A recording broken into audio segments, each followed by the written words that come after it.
good evening. Welcome to another edition of We Mean Business. I'm Shivani Muttana. Now, we all know that a good monsoon translates into higher agricultural production, lower food prices, hence lower inflation, higher rural incomes and more demand for goods and services, in turn boosting the overall economy. And a weak or delayed monsoon, of course, is the last thing that we need as a nation caught under a cloud of economic gloom. So hopefully the monsoon will provide a silver lining. That's our top focus on the show today, our discussion and debate on We Mean Business. Let me introduce our guests on the show first. S.C. Ban, DG at the Indian Met Department, joining us from Delhi. We've also got Professor Abhijit Sen, member of the Planning Commission in Delhi. Sompal, former Minister of State for Agriculture, joining us live from the Delhi studio. We also have P.C. Reddy, Secretary General, Consortium of Indian Farmers Association in Hyderabad. A. Mahendran, MD, Godrej Consumer Products. And Sunil Alat, Chairman, SKA Advisors, and of course former MD and CEO of Britannia Industries. We've also got Kapil Mehan, MD, Coromandel International, joining us from Hyderabad. So a packed panel, of course, to discuss the way forward and the dependence of the monsoon, especially this time around, on the Indian economy. But before we head into our discussion this evening, let's set up the context for you. The southwest monsoons, we know, has faltered in its second week and has witnessed some delay in advancement, with only 6 of the 36 provinces having normal or excess rainfall so far. So what repercussions can the initial rainfall pattern have on India's economy that remains largely dependent on rains? Nikhil Inamdar and Kate Kiangre report.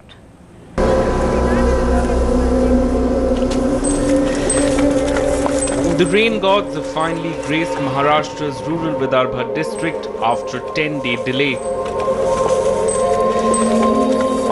But farmers like Sitaram Kavalkar, who depend largely on a normal monsoon to cultivate their cotton crop, are a worried lot.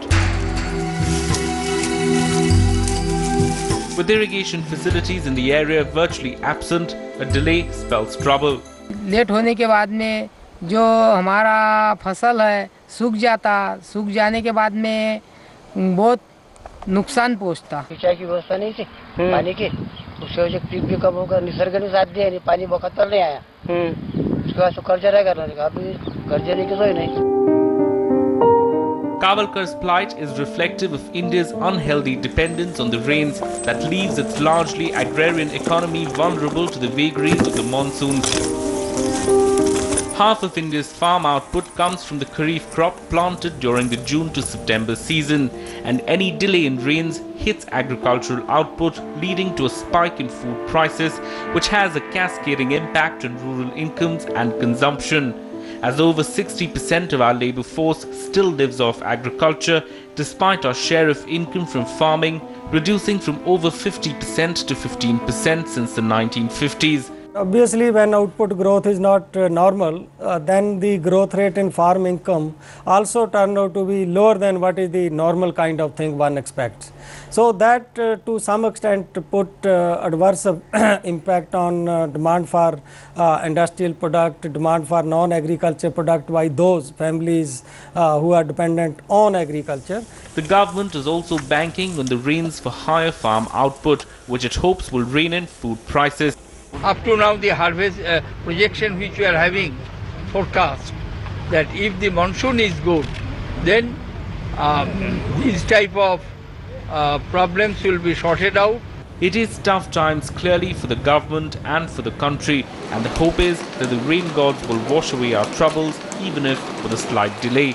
With Kate Kiangre in New Delhi, in Mumbai, Nikhil Inamdar, NDTV Profit. All right, let me begin with getting a view from the Indian Met Department for starters, that has, of course, predicted a normal monsoon for 2012. We caught up with S.C. Ban, DG at the IMD earlier from New Delhi. Mr. Ban, first question, of course, the onset as well as the advancement of monsoon seems to be delayed this year. It's been a slow start. Are these worrying signs, or would you say it's too early to get concerned? The onset of monsoon over Kerala was delayed by about four days. But it cannot be called a delayed onset, because the variability of 1 week is common for onset of monsoon over Kerala. But its further progress has been a bit slow compared to its average conditions. But that slow advancement is also abnormal, and it's not unique to this year. There have been many years when monsoon advanced slow. and when it advances slow, it tends to make up on the later stages. Now, rains have been about 36% below normal in the first week and 50% below normal in the second week, according to reports. Do you agree with these figures? And how much improvement are you predicting going along? See, by end of the second week of June, the rains have been deficient by about 40%. And this deficiency in the onset and advanced phase of monsoon is not really very uncommon, because in the beginning phase of the monsoon, there are many years you will find that monsoon is deficient in the beginning phase. So it's not a cause of concern, and as the forecasts are for normal monsoon, we hope it will be made up. Mr. Ban, would you say that the monsoon forecasts prepared around this time of the year have some element of uncertainty owing to the lack of clarity on evolving patterns like the La Nina or, of course, the El Nino that is responsible for dampening rainfall? Western countries, of course, are predicting a strong case of El Nino this year. How much weightage would you give to that? So, as of now, there is no El Nino. It's El Nino neutral conditions, and we have to mind it that the Indian monsoon is not affected by just El Nino. There are other global and regional patterns. The conditions, the Indian Ocean, and the Atlantic and the Eurasian land, they have also a strong impact on the monsoon. So just by one parameter, and for which we don't have very reliable forecast available as of now. So it's very early to say that something is developing and that will adversely impact the monsoon.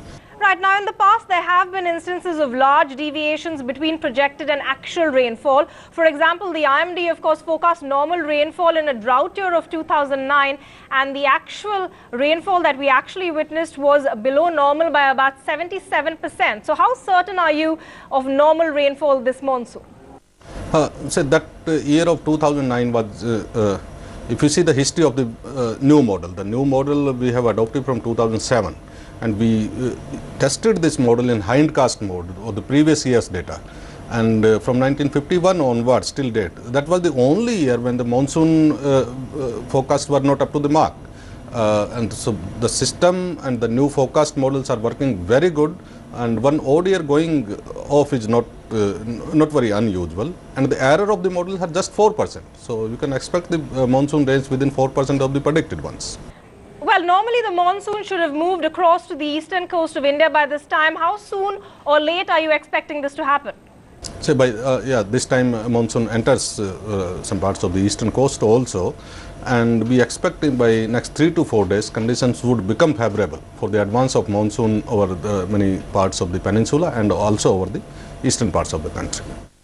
So despite the delay, do you think it's going to be a normal monsoon? The forecasts are for normal monsoon, and we will update this forecast, provide you more precise forecast for the country as a whole as well as the 4 regions of the country in the next week. Mr. S.C. Ban, many thanks for joining us on the show today. The Met Department, of course, continues to stick with its forecast of a normal monsoon. Professor Abhijit Sen, let me begin with you. How badly do you believe the nation and India, of course, requires a normal monsoon this year, given the current economic environment, the slowing growth and the overall sentiment? We require a normal monsoon, whatever happens to the economy. I think it matters much more for the farmers who are not actually looking at the screen on your profit shows, and it hasn't started well. Okay, you've said it hasn't started well, but my question to you, of course, is considering the economic situation right now, we've had the finance minister in the recent few days saying that he is pinning his hopes partly on a normal monsoon to revive growth. So in that context, of course, we sort of need this silver lining more than what we've required in the past few years. Would you agree with that? I don't think the economic strength or weakness of India's, assessing that has anything to do with a monsoon, which we all know goes up and down. That can affect what happens this year. It's unlikely to affect the growth. To affect the growth rate in agriculture, but the weight of the growth rate in agriculture is pretty small. We've got huge stocks, so that we can actually do a lot on the food. The cereals inflation side, if we want to. And there have been occasions when a bad drought makes often government sit up and gives the government an excuse to inject,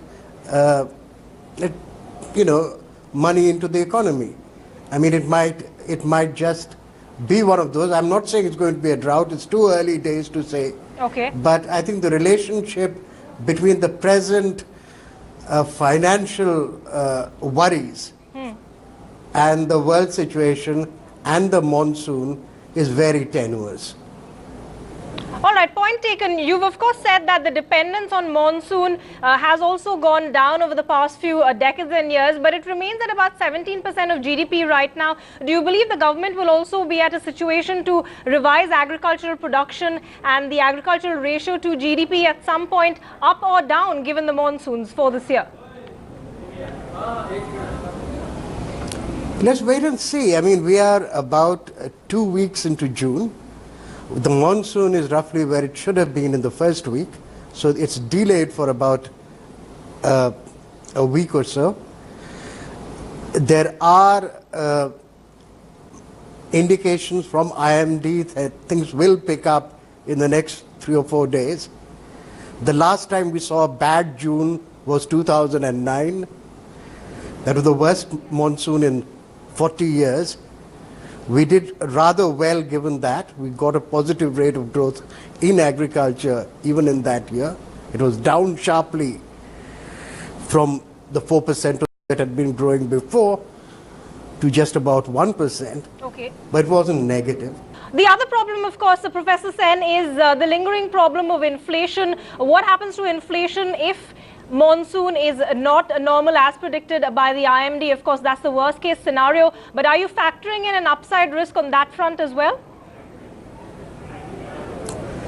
Of course we are. But I think from where we are in terms of inflation, unless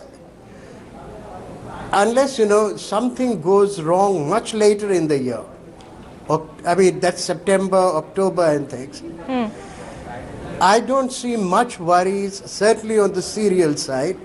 I don't see much worry on any more on the vegetable side. And that worry will come back really at the tail end of the monsoon.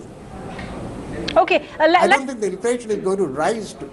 Just a last question to wrap it up, Professor Sen. Considering that the government and the finance ministry seems to be reiterating the fact that a normal monsoon and lower crude prices will help a lot in reviving growth, a good monsoon is not really a cure or a panacea for bad economics at this point in time, looking at the way the politics is playing out, even when it comes to the reform side of the government. Yeah, I mean, the point is that a good monsoon or a bad monsoon has to do with nature. That does not make for whether an economy is strong or not. Strong or weak economy, we will have good or bad monsoons. The two are pretty much separate from each other. All right, point taken, Mr. Sen, but of course, we are also expecting the rain gods to provide some silver lining in this cloud of economic gloom, and considering the fact that the government really needs to pull up its socks on the reform front. We'll leave you for now, but we'll get back to our discussion. Thanks, Mr. Sen, for joining us on the show. Mr. Sompal, as a part of the Ministry of Agriculture, how exactly are you gauging the monsoon season so far? Would you say it's too early to worry? You see, we should not place much credence on the predictions of the IMD department, because one of their production which has gone grossly wrong is the initial prediction that monsoon is likely to hit the Indian coast on 1st of June, which is the usual average date for the last 200 years of recording rain data. So that has gone awry already. Secondly, in the second week, you have already said that the rainfall has been 50% of what should have been there. Thirdly, the issue with monsoon is that it is not a mere matter of predicting the average rainfall over the Indian subcontinent. It is also critical to examine what will be the temporal spread of the rain and the regional spread of the rain, which is very, very difficult, rather impossible to predict. It has never been done correctly, and monsoon, if fails, does not cause only drought, but monsoon is capable of causing floods also, which are equally devastating. Rather, sometimes flood becomes more devastating as it destroys the crops 100%, while drought may be affecting the crops partially, maybe very adversely or less adversely or marginally. But floods, if they come, and these are caused by erratic monsoon, so all these things are very difficult to predict. So this is my first response. You're saying that you don't give too much of consideration to the IMD's prediction. No, because IMD has always been making tall claims, including after the advent of the medium-term rain forecast system, which they claim would be spread over 5 to 7 days in advance. And they have always said and claimed that according to their predictions, the farmers can plan their operations of sowing and applying fertilizers or spraying the insecticides or pesticides. This has never come true. As a farmer, I can say this with quite authenticity, that it has never happened. So it is not so easy. So I stand by what I've said. Okay, so point taken. You're saying that they've already got the onset dates of the monsoons wrong, so you just have to wait and see what course the monsoons take going forward. Mr. P.C. Reddy, as a representative of the Indian Farmers Association, we've already seen a delay in the onset of rains this season. How do you think this will affect the sowing as well as yields of Kharif crop? No, we have sufficient time. There is no need to unnecessarily worry. Because if you see in Andhra Pradesh or even to that matter throughout the country, a 20 days, 30 days variation in the rainfall do not matter, both for rain-fed conditions and also for under irrigation projects. We have, in regard to food, we have sufficient stocks. Even, you see, if you look at in the last 40-50 years, as Mr. Sompal was telling, the problem is not monsoon actually. The problem is how do you use the water. You see, in certain parts there is a floods. Can we store it properly? Can we transfer it other areas properly? Even in then how do you use it properly? The fundamental question which Government of India has mishandled in regard to agriculture sector is that in irrigation system there is no investment. In fact, Mr. Sompal way back in 2004 prepared an excellent report which says 400 ongoing irrigation projects which are pending for the last 30-40 years. Right. They have the capacity to bring under cultivation another 20 to 30%. The question is, it's not known. I would say you are asking onto 4 basic questions: the monsoon and the production and inflation and food security. My own perception is there is no need for the nation to get unnecessarily worried about the whole thing, provided you take care of the other aspect. Of course, we'll get to the aspect of water management and how you can really reduce the dependence on monsoons in just a bit. But let me also get in a word from Kapil Mehan from the fertilizer space. How are you looking at the monsoons? Of course, you are banking on a strong agricultural output for a boost in sales. Yeah, see, I think all the eminent panelists before me have underlined it very correctly that monsoon is one of the factors for agricultural production, and it is not the only factor. And I think we are getting too worried and too alarmed about the predictions and a few days delay which has happened. If we look at the data, I think 9-10 is an eminent example when India responded so well to a deficit monsoon, which was 23% deficit, but the agricultural production actually grew by almost 1% during that year also, even though there was a food grain production shortage. So I think our agriculture also has matured over a period of time, and I think we need to attack all components of agricultural production and agricultural supply chain rather than overly get worried about the monsoon factor, which in any case is a natural factor. I think what is more important, and I fully agree with Mr. Chengal Reddy, that we need to work more on the irrigation schemes, we need to work on water management schemes, and we need to make sure that there is adequate water conservation, minor irrigation schemes, and of course the micro irrigation can play a very major role. From fertilizer perspective, yes, if the sowings are down, there will be an impact, but we don't expect that sowings will be that much down. Okay. 9-10 also, we have not seen any major drop in fertilizer consumption happening. I think farmers and the agriculture in India has matured. People shift to crops which require less water.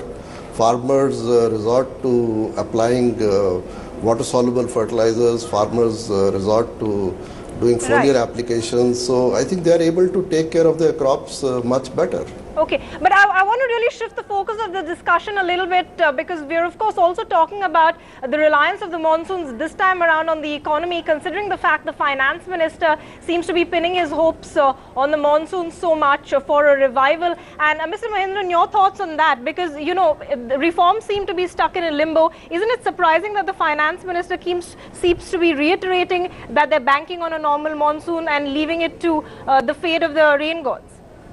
Surely I would agree that the finance minister's statement of reforms, etc., are a backseat and going on to the monsoon, the danger of delay, etc. I agree there. But I am coming from the consumption sector. From a consumption sector, if you look at it, this delay is definitely not a big concern from the consumption point of view, as the Secretary said earlier that India is very self-sufficient in terms of stock levels, food stock levels. But where it can affect consumption sector is the agricultural, what we call the rural growth, could have an impact on the rural growth. And because the income level, the agricultural income level, if it goes down, if there's a delay in the monsoon, and that could be a concern for us from an FMCG, particularly in the food and beverage sector, which relies on agricultural thing. So from that angle, yes, my view is that the government has recently stepped up the support prices, etc. Right. So to that extent, it can mitigate the shortfall, if at all there is a danger as envisaged at the moment. But still we will be able to go through that. All right, so I'll get to the demand and pricing aspect in a moment. Mr. Alag, your thoughts, do you think it's justified to rely on the monsoon so much, or should we focus more on reforms? And of course, most of the panelists seem to think that it's not so much of a worry, the few sort of days of a delay that we've seen. No, I think there are two aspects to this. One, mustn't forget that 40% of, as some data that I've got, and I don't know why, it's only 40% of the cultivable area which is under irrigation. 60% of India still depends on the monsoons. I'm not saying we need to get alarmed. I'm not saying that we need to get into anything, but one has to realize that 60% of India's irrigated area needs the monsoons. So it's a large thing. When you have a bad monsoon, you have a good monsoon, there are two things that affect it. One is perception, one is the mood. Today, the mood of India is total doom and gloom. Outside India, about India is even worse. So what a bad monsoon can do is make things completely disastrous in terms of perception. Okay, so people have to start realizing that we can't just depend on facts. Monsoons, if they are bad now, they don't impact us for the next 3 to 6 months. Let me just tell you very quietly, because the impact will start coming to us in November or December, when people will get the full impact of whether it's worked out well or not. And they account for 15% of our GDP. I mean, and to say that it's irrelevant is as bad as saying that we should get into a panic situation. I mean, that's what I would like to begin by saying. And look, whatever happens now, if we 3 weeks, 4 weeks, please don't panic. But if you don't get rains in the first week of July, rice crop goes for a 6. I mean, everybody is talking in very macro terms from whatever I've heard. Oh, we are on an average, we are okay. Oh, globally, we are all okay. If the rains are delayed and you get good monsoons after the 15th of July, your rice is finished. So unless somebody understands that, somebody raises these issues, that I might have if the monsoons are delayed and I have a good monsoon, what happens to a lot of crops which now need to be replanted? Nobody seems to be preparing for that. That's what worries me in the entire panel. Everybody is talking about a very global scene, don't worry. But should anything happen, well, farmers don't depend on monsoons. Farmers resort to, as somebody said, they resort to various ways of growing other crops. They also resort to suicide. So please don't. And they're also selling their land now. Yeah, and all I'm saying is don't panic. but at the same time, the best time to prepare is when you don't have to panic. And there doesn't seem to be the urgency of some preparation should the monsoons get delayed. A delayed monsoon doesn't mean a bad monsoon in terms of rainfall. So let's not get confused with average rainfall and the fact that it was delayed by 4 or 5 weeks, because both can damage. And it continues to have an impact on overall sentiment as well as a ripple effect across the economy. Mr. Sompal, talking about preparedness, do you believe the Agricultural Ministry is ready with a contingency plan? They've been saying so far at least that they're expecting a bumper crop. Are they ready with a contingency plan, or could we, I mean, this is of course a worst case situation where in 2009 we had to import large amounts of sugar. You see, we are trying to examine the role of the Agriculture Ministry in terms of contingency plans. According to me, probably it is a very misplaced perception. The contingency plans have to be put in place by the Food Ministry to provide food in case of shortages if there is a drought. And I agree with my predecessor when he observes that the impact will be felt only after the season, the crop season is over, probably around October and November. So, and if monsoon fails, I don't think Agriculture Ministry has anything to offer as a contingency plan, because insulating against drought can be provided only by irrigation, and as already stated by my friend Mr. Chengal Reddy, for the past 40 years, investment in irrigation has become almost zero so far as the central government is concerned. The state government finances also are under stress because of the 2-3 pay commissions and various other reasons that the revenue expenditure is burgeoning and they are hardly left with anything to invest. So the most critical issue to examine in case of contingency plan is whether we can invest in irrigation and expand water resources, develop water resources, and that is the only way to insulate Indian agriculture against these seasonal and monsoonal shocks.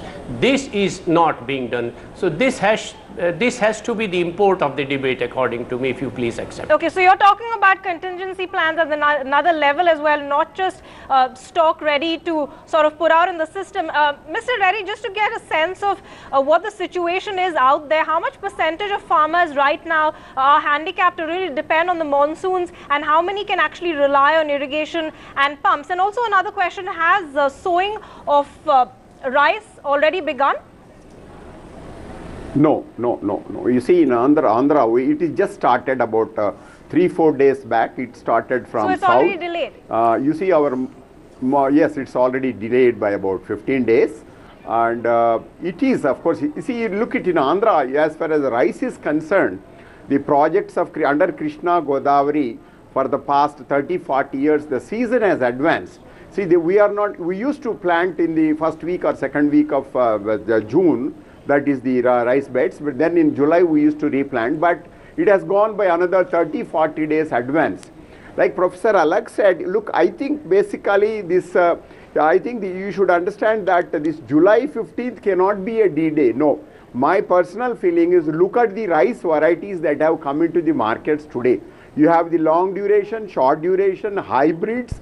Today, I have the only thing, as you said about one thing, contingency plan is whether you need sufficient rice, sufficient seed to be given to farmers for different varieties to suit different climate. Because paddy can be grown in 150 days and it could be also 120 days crop. So this variation is there as far as cereals are, rice is concerned. But in regard to other crops, it's totally a different issue. You see cotton, which is it's a rain-fed condition, and then vegetables, and then you have other commercial crops. It's a totally a different situation. But as far as the rice is concerned, down south, be it in Tamil Nadu, Karnataka, Andhra, we have time till about the end of June, even if the rains come by June end. Because remember, we need to get water in Krishna, Godavari, the irrigation projects have to be filled. Then through the channels they have to go. That will happen only in July. Then in August, September, we will be commencing the cropping issue. You know, nowadays we will come and do our activity. Mr. Reddy, I'm not contradicting you because I don't know enough. I was told that replanting needs to be taking place within 25 to 30 days. So if you are right in saying it's done in the first or second week of June, I just took 15th July as a date being that 4-week period within which you must do it. So if the rains come before that, we are fine. That's why I gave the figure of 15 July. It's not sacrosanct in terms of what I'm saying. But therefore, rice gets affected. That is very clear as far as I'm concerned. And more important is that at this point of time, the thing which is going to worry us is sugarcane and oilseeds. Now, generally, we don't get into too much of a problem. We do. I mean, I'm saying vegetables do become expensive. And there have been times when governments have lost because of onions. But fundamentally, sugar, rice, wheat and oilseeds. If these four are managed well, you don't really have a chaotic situation in agriculture because this is the fundamental thing that we need. And as long as these are protected, and you got to remember that the next season's rice is actually dependent on this season's monsoon. You actually plant on the soil must have enough water for next season's planting. So all we are raising today is if, and a big if the monsoons are not okay, the real impact will start from October, and you can see the impact coming in 2013. 2011, 12, everybody is feeling quite comfortable, and as most people say that any decision that you say will rain gods give it, why not ask Sonia Gandhi? Will so-and-so become president? Why not ask Sonia Gandhi? Nobody is willing to get down and say, this is our plan, this is what we hope will not happen. If it doesn't happen, it's great.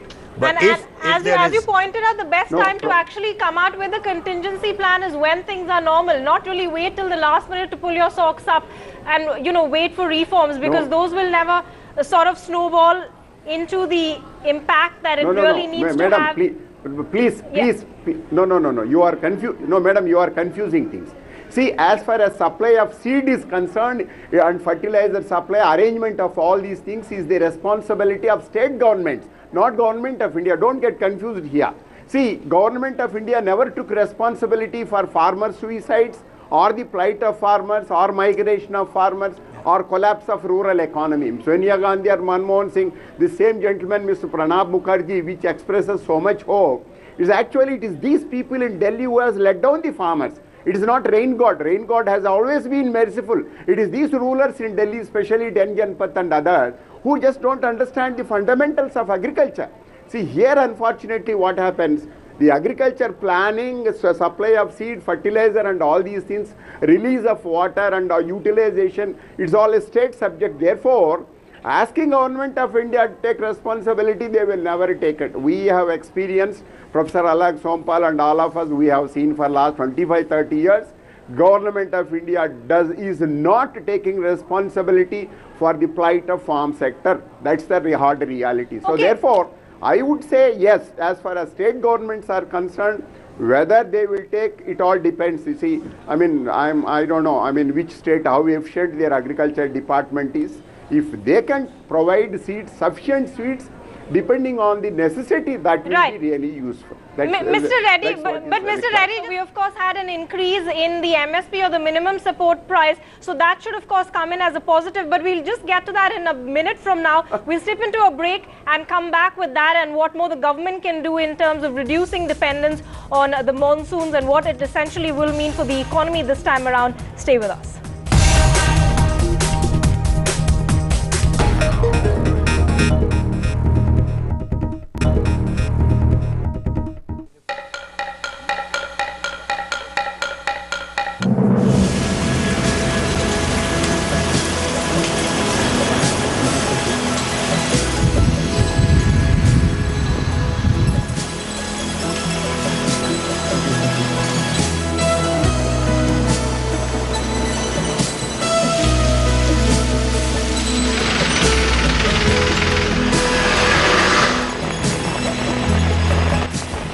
You're tuned in to We Mean Business, where we're focusing today on the dependence on the monsoons, on the economy and the hopes of a recovery depending on a normal monsoon. Let me focus the discussion now on various sectors and facets of the economy that really depend on the monsoon and what their outlook is at this point in time. Mr. Mahendran, most FMCG companies, of course, depend on the rural markets. What is the dependence of FMCG companies and Godrej consumers per se as of now? What's your outlook given the pattern that we've seen so far? The current year outlook is pretty good as far as the growth is concerned, particularly the rural growth rate.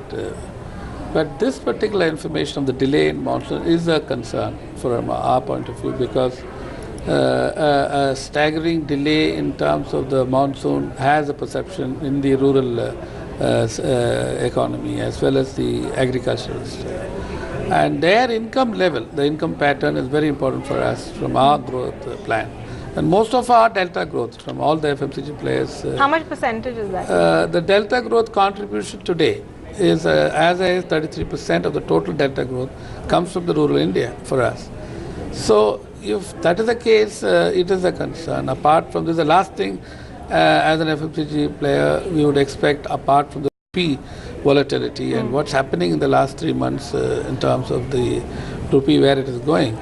Now it's quite concerning from our point of view that this delay can hit the rural psychology in terms of consumption there. Okay. But having said that, the support price, the minimum support price which was released recently, in my view, it could compensate that the shortfall, if at all it is going to be. But overall, the food, what you call the grains, etc., the availability to our sector, I don't see, because there are enough opening stock available in the country, which the government will definitely release. That's not a concern. The concern is more the income level. All right. All right. So let me also focus on the fertilizer companies, their dependence on the monsoon. Mr. Mian, you know, of course, we had Mr. Mahendran also talking about the dip in the rupee. You import a lot of your fertilizer and the sort of nutrients that you require. We've also seen an increase in fertilizer prices. That may lead to a drop in demand. Do you believe that is likely to happen when it comes to this year's Kharif season, considering that we've already seen a late onset? I think let me first, give my comments on the monsoon, etc. Okay. As of now, I think there is no data or evidence available that there is going to be a complete failure of monsoon till middle of July. And I think, as my fellow panelists have already mentioned, that even if by first week of July or 10th of July we have rains coming in, the transplanting of paddy will take place. In areas where there is an early season like northern India or northwestern India, I think there is adequate amount of irrigation water which is available through either groundwater or canal irrigation, etc. So that will take place.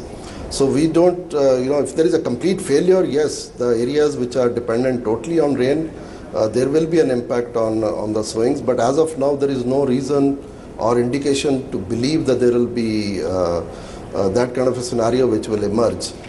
Coming to the overall macroeconomic scenarios, I think rupee depreciation has been a major factor which has forced the fertilizer companies, including ours, to increase the prices of fertilizers to just reflect this increase of forex going up from 48, 49 levels and 45 rupees last year to $1 to 56 and 57 rupees this year. So this is an inevitable increase which had to be taken into account. Even though the global prices have come down, they are almost 15 to 18% less than last year, but the subsidy level has also been reduced because fertilizer subsidy is a matter of concern, and reduction of that, I think, is a national priority. Right. So given these scenarios, if we look at the impact on demand that this price will have, there will be a marginal impact for cereal crops, and more so with the marginal farmers or the farmers who don't grow for the markets. But with this increase in MSP which has been announced yesterday, we believe that most of the farmers will not cut back on their fertilizer consumption. Okay, but you are looking at passing on the cost? Season to season. Are you looking at increasing the cost of fertilizers, or do you expect? Yes, we have already. Well, I think if the rainfall starts, even overall average may not be normal, but if it starts in the next 10 to 15 days, I think we should see normal consumption taking place. But having said that, I think there is adequate stock available in the market. I think Mr. Chengal Reddy mentioned about availability of fertilizers and seeds. I think seed is a very important part, and availability of different types of different varieties of short duration, long duration is critical. Fertilizer stock, there is adequate availability in the market, and we don't foresee that if the monsoon were to be good, fertilizer adequate amount is available, and price also will get absorbed in view of the MSP increase. Okay, so everybody has of course made this point about the minimum support price, that it is of course going to benefit farmers and eventually lead to a more rural income as well. But Mr. Sompa, let me get your view in on the MSP angle, because at one level of course it's also going to trigger inflation, and we also had the food ministry opposing the increase in the MSP price for paddy because they already have such a huge bumper crop. What do you have to say to that? You see, MSPs have never had a relation with inflation. It is a misplaced perception. I will cite a classical example 2 years ago when the minimum support price for arhar paid to the farmer was between 2,800 to 3,200 rupees a quintal. Arhar ki dal was selling in the market at one time at 105 rupees a kg. So where is the relationship? And this correction is long overdue, because 3 to 4 million tons of pulses are being imported into our country every year because of the shortfall, because pulse production has remained stuck up around 13 to 14 million tons. And with the increase in the minimum support price, the Indian farmer has positively responded and covered the gap to some extent, and now imports have, as a percentage of total requirement of India, come down. So if the prices are increased adequately and farmer does get a remunerative price, this will have a salutary impact on the supplies and inflation in turn. So I don't agree with the economists who are trying to relate MSP increase with inflation at all. This is only one example, and there are several other examples which can be cited in favor of what I say. Okay. Mr. PC Reddy, your quick view on how the farmers have really taken this increase in MSP, largely in line with what the CACP had recommended. Do you believe the farmers will try and increase the production of these particular crops like rice and cotton? And do you believe the government will actually procure as much? No. We are not at all enthused with this so-called MSP increase. It is a very nominal. You see, last year itself, 16 to it 35%, was 1080 plus there is no kindly. You see, look, you try to understand that this has not helped us. See, as you can ask Mr. Mahan and others, in the last 1 year there was an increase in fertilizer, diesel, labor cost by almost 200-300%. How could 90 rupees be helpful? No. Our production cost itself is approximately 1550 rupees per quintal of rice in Andhra Pradesh. But whereas now they are fixing at some 1280 and all, it's not that. But one thing I can tell you, the whole situation here, the farmers are continuing with farming because they have no other go. Like they have declared crop holiday earlier, they can't declare crop holiday and take it. So therefore, farmers continue with agriculture. One reason why the productivity is increased is very simple. Firstly, the new quality of hybrids seeds are available for any crop, whether it is cotton, BT or vegetables or even rice, excellent result. Secondly, the utilization of fertilizer also, it is becoming more balanced. If you see, we are using more urea, but now it is more balanced use. All right. And we are also trying to adopt mechanization. Okay. Mr. Reddy, I just want to get another view in. You're saying that the farmers are not too enthused with the amount of hike that we've seen in MSP. So let me get your view in, Mr. Alak, because of course it's the rural consumption story that's actually provided a buffer to the economic slowdown that we've seen, because it's largely been from an investment angle, it's been from the capital goods and industrial standpoint of view. So the rural consumption story has actually remained strong, and if that goes away, if the monsoons fail, if the farmers don't think the hike in MSP is enough, then what happens? You know, the problem that we face in India is that we don't leave it to, we don't leave everything to market pulls and pushes. We decide that we are going to do something from a social point of view, then we decide we're going to do something from a capitalistic point of view, and then we try and mix all of it. There's no doubt we have to look after the farmers, but every time you give a minimum support price, what happens is then the urban consumer pays for it, because ultimately everything is going to go up, it's going to go into the cost of production. I'm not going to get into a debate now whether the farmer needs to be looked after, whether the urban consumer needs to be looked after. The Indian needs to be looked after. How do countries abroad, how do they manage? There's always one crop which is in short supply because it's not worked out right and the prices are high. There's another one which the prices come down. In India, all prices continue to rise. I mean, where on earth is the manufacturing industry ever going to bring their finished product price down for the consumer? The only thing I say is the oil seeds. We need oil, the prices go up. Then at least in that year, if you have a bumper crop of sugar, let the sugar price fall. Right. And let everybody offset each thing. No, you'll come with a minimum support price for sugar. You'll come with a minimum support price, which you must do because you want votes. Now, I don't know how we are ever going to get out of this, because if there is a bumper crop, let the prices fall. If there is no bump, if it's not and people need a support, give it in that area and let the other one, let it play it out in the market. We don't seem to reach that stage as yet. True, so I don't know how we're going to solve it. And on that point as to who to look after, whether it's the farmer or whether it's you have to look after all Indians, and you can't just say, and the rural-urban divide. So I really want to get this discussion towards that. FDI in retail, of course, that seems to be the farm to folk sort of a suggestion. Will that sort of bridge the gap? Will that sort of, put this entire monsoon economy together? What's your take on that? Can I just quickly mention that I don't understand what political parties in India are doing on that. The Prime Minister has said, I want to allow FDI in retail. He's also said, I leave it to each Chief Minister to decide whether he wants to allow it in his state. Why should anybody object to this? I don't understand this, because I can understand if he said, I'm allowing it in India and everybody must introduce it. If Andhra doesn't want to introduce it, don't introduce it. If Bengal doesn't want to introduce it, don't introduce it. Why do you stop a move when you have the liberty to stop it in your state? Let's ask Mr. PC Reddy. Mr. Reddy, are the farmers opposed to, or are they fine with FDI in retail?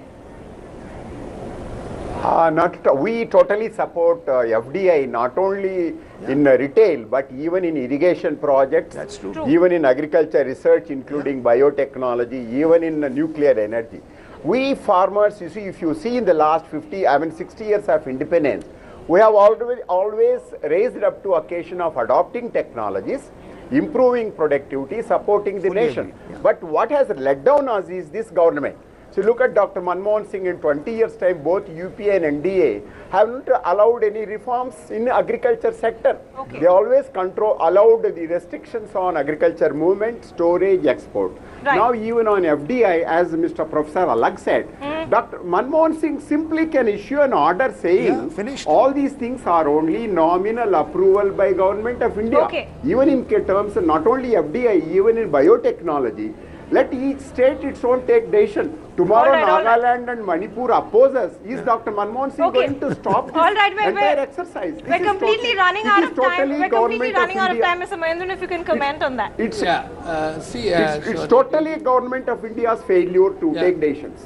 As far as the FDI is concerned, from a consumer goods sector, we are quite desperately waiting for the last 10 years. The government has been talking about it. Finally, they come out, and I think it's high time the government goes and introduces that. Certainly, it is going to help the agricultural, production and the people. Definitely, FDI opening up to the retail sector. More than that, it's going to definitely help the Indian consumers specifically. The experience of FDI.